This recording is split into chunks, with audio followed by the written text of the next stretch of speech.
Do you actually, because I just get the sense that you're a huge Caps fan because you work for this team now. Do you actually get nervous while you're calling the game, or do you not even have any time for that even? You know, I think that's a good way of putting it. I don't know that you have time. Do I want the Washington Capitals to win? You're damn right I do.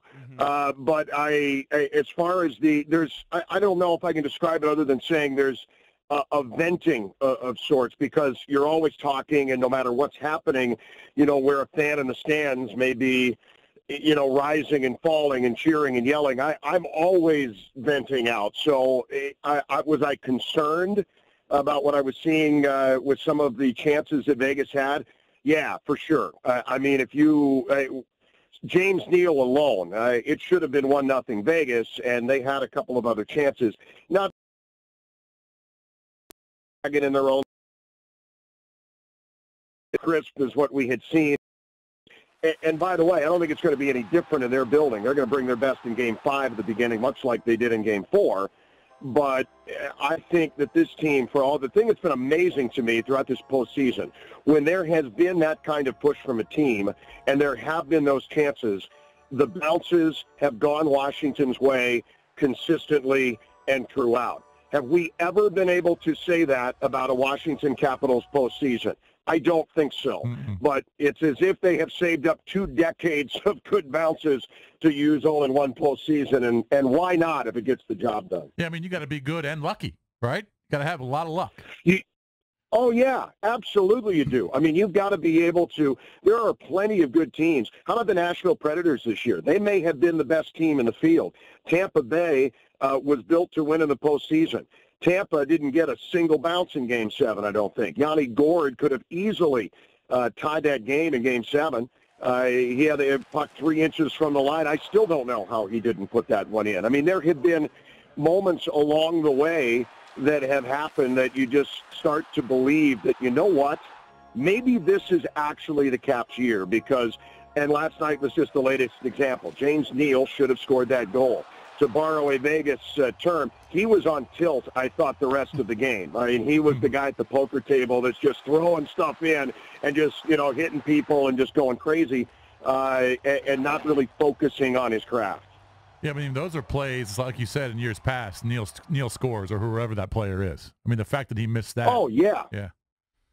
Absolutely. Are you surprised with the way this series has played out? I mean, Vegas had such an unbelievable year, and they were on fire in the playoffs, and Fleury had been playing maybe at the highest level of his career. Are you kind of surprised that they've taken such a command of this series? I am and I'm not. I am in the sense that you don't get to the Stanley Cup final on a smile, and the fact that the Caps had now beaten them 3 straight times is a little surprising.